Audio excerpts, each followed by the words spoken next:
Welcome. You're listening to the Malcontent News Russia-Ukraine War podcast, the show that cuts through the fog of war and updates you about the ongoing conflict in Ukraine. Don't forget to like, comment, and subscribe on Apple Podcasts, Spotify, and Google Podcasts. Hello, I'm Marina Yevshan, co-host of the Russia-Ukraine War Report podcast, and today is January 22nd, 2024. It's been 3,648 days since Russia's illegal occupation of Crimea on January 27, 2014, and 1 year and 333 days since Russia expanded its war of aggression against Ukraine. Today's podcast looks at events that happened over the weekend. During the podcast, you will find the Russia-Ukraine war map helpful to visualize the areas discussed, as there are a lot of map changes. There is a link in the podcast description. The Russia-Ukraine War Report is compiled by our team from around the world. Today's report includes information from our direct contacts and journalists in Ukraine, the Russian Ministry of Defense and the Ukrainian General Staff of the Armed Forces of Ukraine morning reports, operational commands north, south and east of Ukraine, open source intelligence, our in-house team of analysts and geospatial experts, and pro-Ukrainian and pro-Russian mill bloggers and social media channels with a track record of trying to be accurate. We have one mission: the truth, because the truth matters.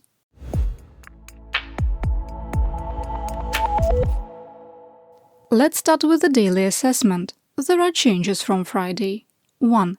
While a full assessment would require an in-person investigation, the available evidence indicates that Russian forces committed the attack on the Kirovsky district of occupied Donetsk that killed 28 and wounded 30.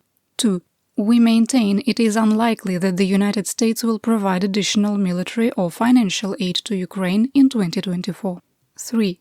The continued impasse in the United States Congress to provide additional military aid to Ukraine and the passive response to Russian kinetic and hybrid aggression is contributing to Russia's expanding axis with North Korea and Iran and global hybrid warfare. 4.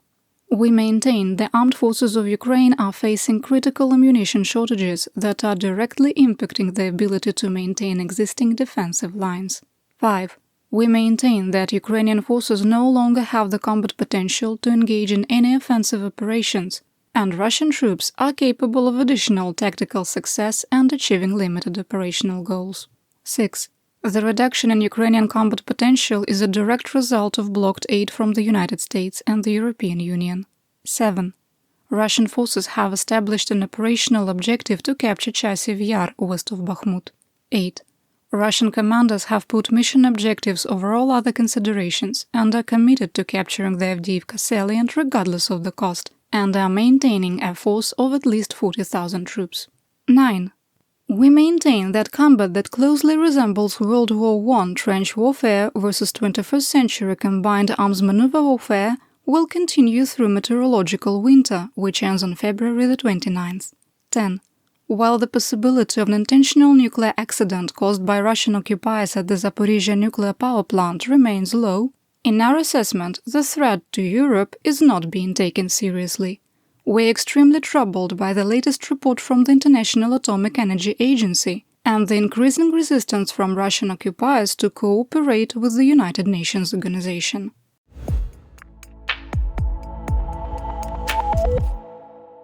We begin in Kharkiv Oblast, in the Kupiansk area of operation, or AO.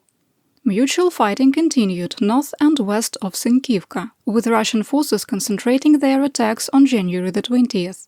Ukrainian forces held their defensive lines. A Russian video that our analysts geolocated showed Ukrainian troops under attack and holding their positions. It further confirmed that Ukrainian forces had held their defensive positions south of Persotravneve.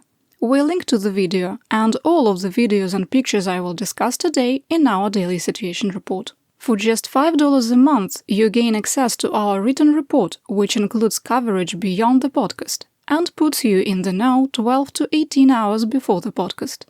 There is a link in the podcast description. In the Svatovo AO in Kharkiv Oblast, Ukrainian forces withdrew from the village of Krokhmalne. The spokesman for the ground forces of the Ukrainian Armed Forces, Volodymyr Fityo, said, quote, "Krokhmalne was a settlement where 45 people lived. There were 5 houses there, and they were destroyed by the Russian aggressor. Accordingly, our main goal is to protect the lives of Ukrainian defenders. Their positions have been moved to prepared reserve defenses." Unquote. The Russian Ministry of Defense or Armored claimed the village was captured, and Russian sources published pictures of a squad of soldiers in the hamlet. Based on the geolocated information, we updated the war map and used terrain analysis to make additional changes. West of Kremenna in Luhansk Oblast, Russian forces suffered significant losses east of Terny, with over 20 armored vehicles destroyed in less than 48 hours and no change to the line of conflict. Russian forces were also unable to advance toward Yampolivka from the Luhansk-Donetsk Oblast administrative border. Russian and Ukrainian sources reported continued fighting south of Dibrova, with no change in the situation. In the Lysychansk, Russian forces attempted to advance on Bilogorivka from the north, attacking from south of the bend in the Siversky Donets River. We had previously assessed that neither combatant could ever hold this region due to the terrain and rivers surrounding the marshy area on three sides. A very graphic video that was geolocated shows the attack ended in disaster, and a Russian UR-77 meteorite demining system, used as an offensive weapon, suffered a catastrophic explosion and destroyed the ammunition cache meant for the attack. We link to both videos, and if you've never seen a UR-77 when all its dead code explodes, it is spectacular. In occupied Luhansk, the former private military company Wagner Group mercenaries, with the 98th Division 331st Regiment that attempted to break up a so-called Luhansk People's Republic, or LNR, Ministry of Internal Affairs-run drug-dealing ring, have been arrested by Russian Special Operation Forces with the Rosgvardia. The mercenaries turned contract volunteers with the Russian Ministry of Defense are being moved to pre-trial detention after interrogation and are facing charges of kidnapping and torturing a police lieutenant.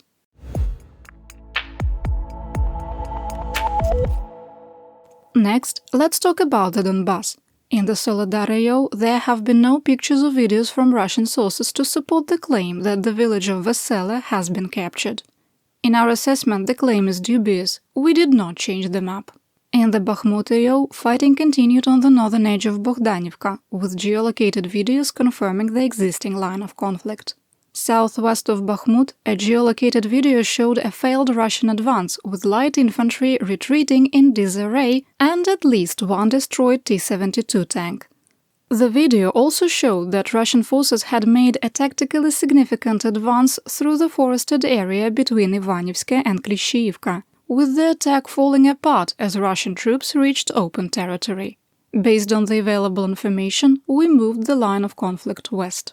In the Klishchiivka area, mutual fighting continued near Klishchiivka, with no change in the situation. In southwest Donetsk, Russian forces made tactically significant advances along the southern flank of the Avdiivka area. On the northern flank, Russian troops continued to attack along the railroad grade southeast of Novobakhmutivka and east of Stepove without success. Russian troops engaged in positional fighting northeast of the Avdiivka coke plant.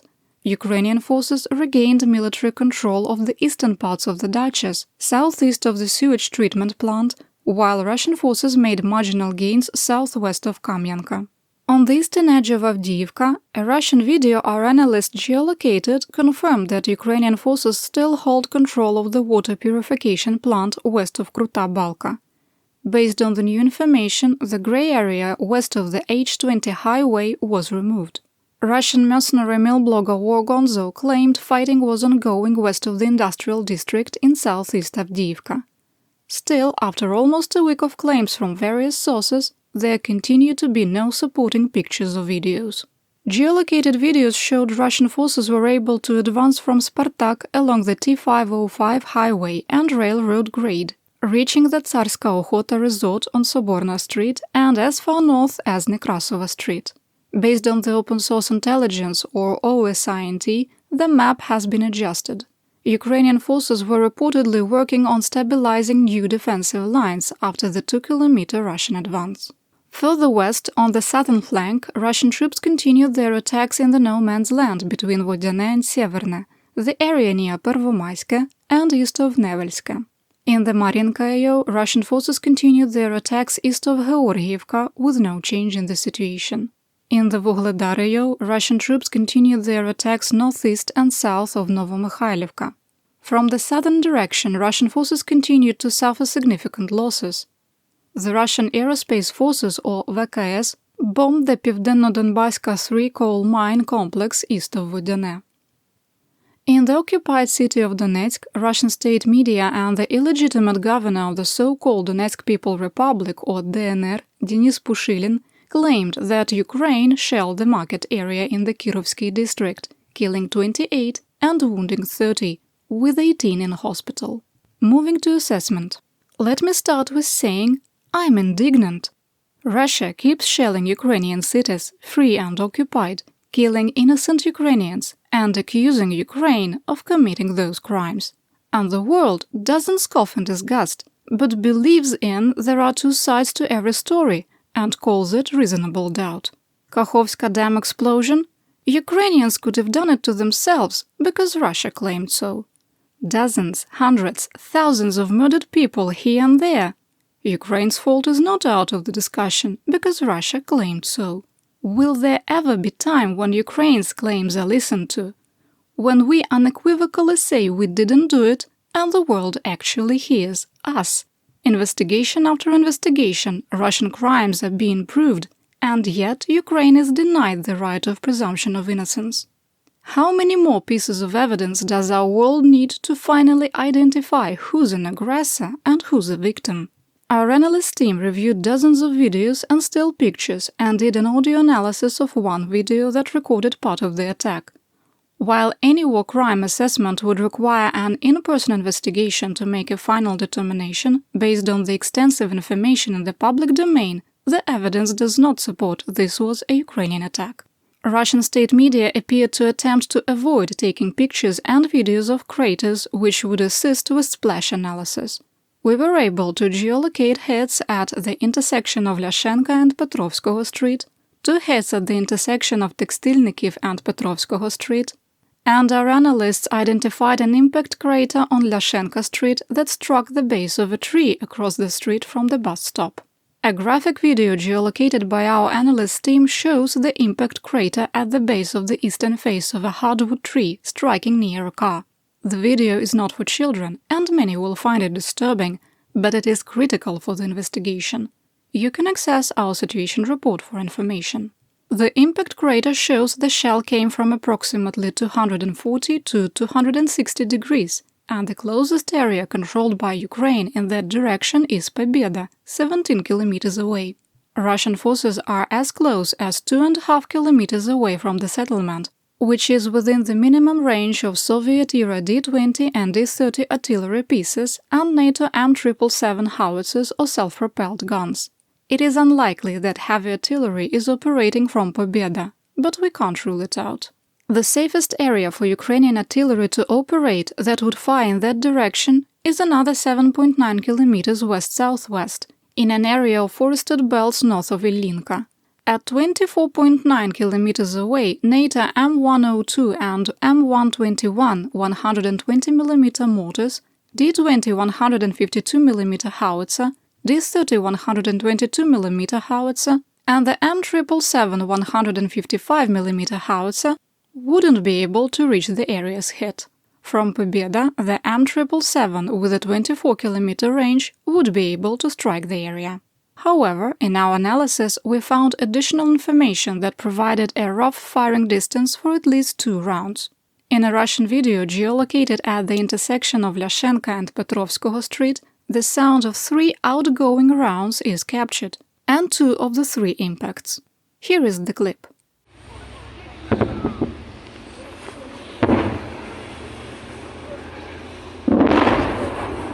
If the M777 howitzer did the attack as Russia claims, it has a muzzle velocity of 827 meters per second. The time between the round being fired and the longer hit was 4.5 seconds. That would be a maximum range of just 3,720 meters. That would mean Ukrainian forces fired from within in the city of Donetsk. That's an impossibility. Another indication that Russian officials are concealing the details of the attack is there were no pictures shared by DNR officials showing an official investigation or pieces of recovered shrapnel. We link to other investigative pictures done by the DNR and the size of a 155mm artillery round crater in the situation report. This raises another issue. None of the craters that were photographed were consistent with a 122, 152 or 155mm artillery round. DNR officials did not accuse Ukraine of using dual-purpose improved conventional munitions, more commonly known as cluster munitions. And they did not claim that 122mm Grad or 300mm Smerch rockets were used. Another graphic video from the apartment building south of the market shows an impact crater consistent with a mortar, as does the one that hit the tree. Damage to an electronics and appliance store, including roof penetration, is also consistent with a mortar round.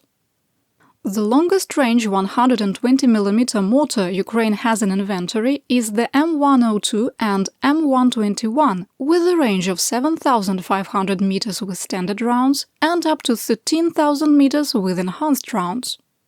Even at the maximum range, that would place the mortar positions 4 kilometers inside Russian-occupied territory.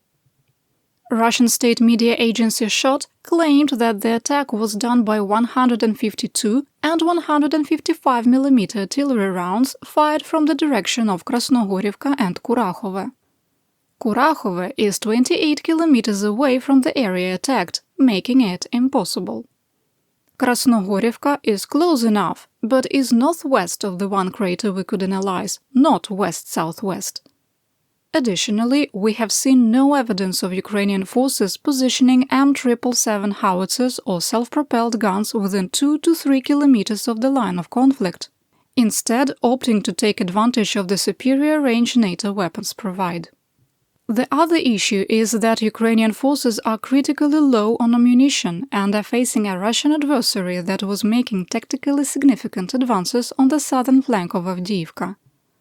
Finally, the attack came while Russian Foreign Minister Sergei Lavrov was already in the air to New York City for a meeting of the United Nations Security Council on January the 22nd, and as the United States Congress is poised to debate continued military support for Ukraine. The Secretary-General of the UN, Antonio Guterres, already condemned Ukraine for the attack before any investigation was done. In our final assessment, we believe there is a compelling case that it is highly unlikely the attack was launched by Ukraine and involved artillery rounds. The available evidence suggests the attack was of Russian origination in a forested region on the eastern edge of the Petrovsky district of Donetsk, approximately 3,000 meters from the market area. In the early hours of January the 22nd, our analysts tentatively geolocated the fuel depot in the Kirovsky district on fire from a reported attack. There was also a large fire in Russian-occupied Makiivka that appeared to be fuel storage. Due to the attacks, 93 boiler houses that provide heat and hot water were offline, as well as 9 power stations, knocking out power to 133,000 subscribers in occupied Donetsk. Phoenix Internet cellular service was also knocked out due to the power outage, and water service was out to 4 districts. You're listening to the Malcontent News Russia-Ukraine War Podcast. Our team of journalists, researchers, and analysts is funded by readers, listeners, and viewers just like you. To support independent journalism, please consider becoming a patron. You can find us on patreon.com/malcontentnews.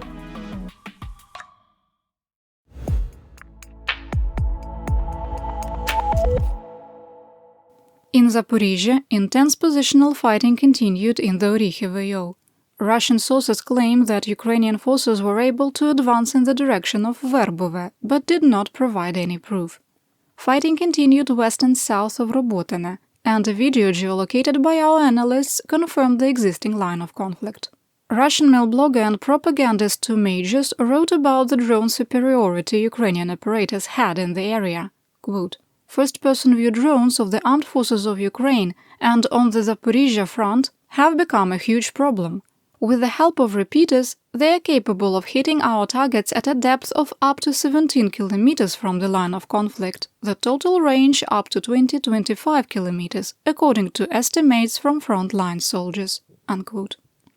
The International Atomic Energy Agency, or IAEA, provided an update on the status of the Zaporizhzhia nuclear power plant, or ZNPP.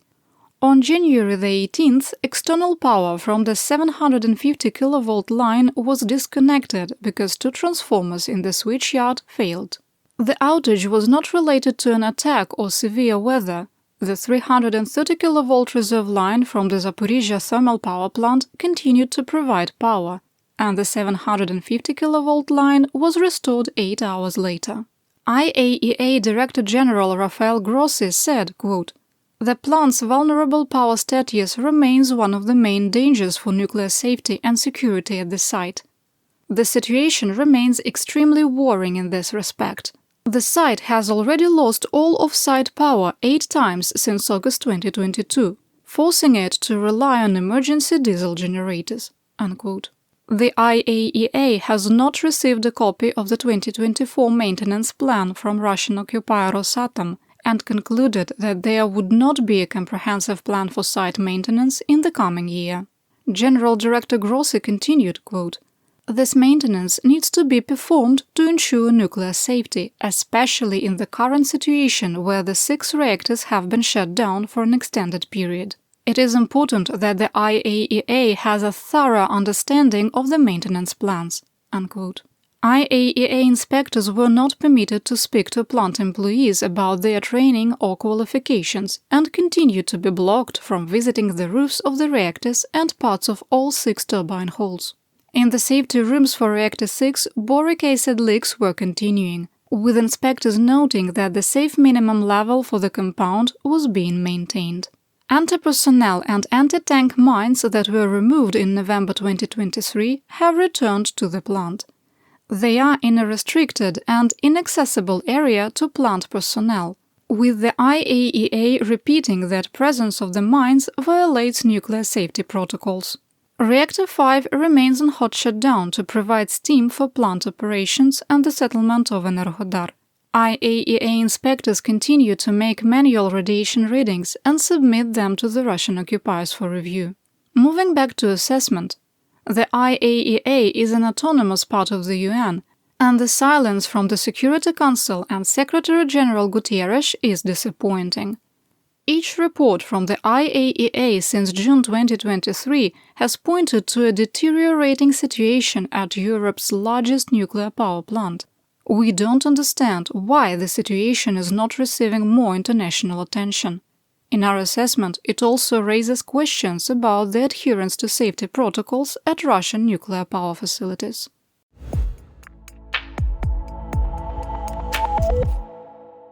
Next up, the Kherson AO. Fighting continued in Krinky and the forests to the south, with Ukrainian forces repelling 6 attacks. The attack that killed Russian drone operator Moses was geolocated at the western edge of Krinky. The Russian drone team had written people on the garage door of the home, attempting to mask their military presence. Based on the OSINT, we expanded the gray zone further west. We remain unsure why Moses and his drone team were operating so close to the line of conflict from within the village. Another Russian unit in the Kherson AO made a video appeal to be rotated due to catastrophic losses. Quote, "Many of us die on the way from the supply base, which is shot through with bullets. Quick note, what they mean is the route is under constant attack. It is 7.5 kilometers away. Since the 2nd of August, we have been near Krinky without rotation at all, under constant artillery fire." Unquote. Ukrainian source Deep State claimed that some Russian units are claiming they are making attacks on Ukrainian positions to their superiors, complete with fake radio chatter. In reality, the squads and platoons launched no such attack and are using this as a tactic to avoid advancing. Everything is going to plan.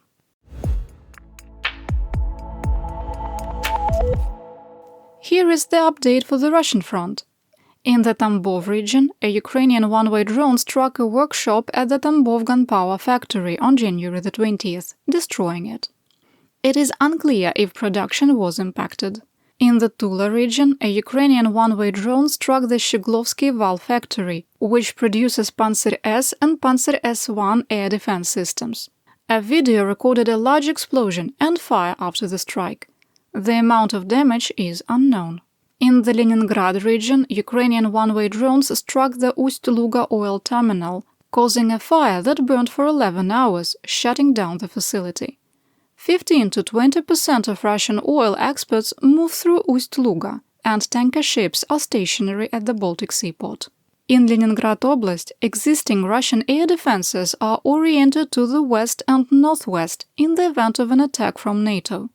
Further, the Leningrad region only has 6 Pantsir air defense systems. 1 was damaged in an accident last year. At least 3 have been transferred to occupied Ukraine, and the remainder were transferred to protect Russian President Vladimir Putin's residence. More assessment. Ukraine has developed a new one-way drone with an operational range of at least 1,200 kilometers, highly resistant to electronic warfare, difficult to track on radar, and carrying a much larger payload than the Beaver, which was used to attack Russia over the summer of 2023. Ukraine's targeting of Russian fuel storage and distribution is meant to reduce military mobility, hurt the domestic economy by causing fuel shortages, and hurt foreign trade, which is already hampered by the difficulties in the Red Sea. Russia has moved most of its air defense assets to occupied Ukraine, and none of the systems are so robust as advertised. If Ukraine can build these new drones at scale, Russia is going to have an increasing problem.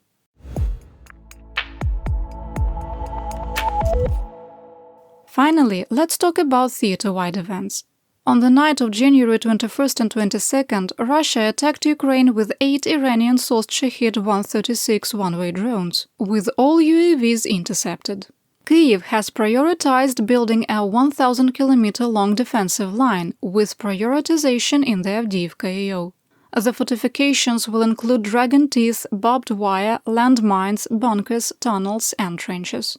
The head of the HUR, Kirilo Budanov, would not make any predictions about 2024, telling the news outlet The Financial Times, quote, "This will be a difficult year for Ukraine. Saying that everything is fine is not true," but adding, "Hopefully, Ukraine's success will be greater than that of the Russian Federation." On January the 20th, according to the Oryx database, Ukraine crossed the threshold of losing 5,000 pieces of heavy military equipment since February 24, 2022. During the same period, Russia lost 13,959, including equipment destroyed during the Prigozhin insurrection on June 23 and 24, 2023. And that's what we know. Your support of my home, Ukraine, helps us make history and protect the future for all. You've been listening to the Malcontent News Russia-Ukraine War podcast. To help keep us independent, please consider providing financial support by becoming a patron. Want on-demand news in your hand? Download the Google News app and make Malcontent News one of your favorites to receive breaking news updates. Thank you for listening.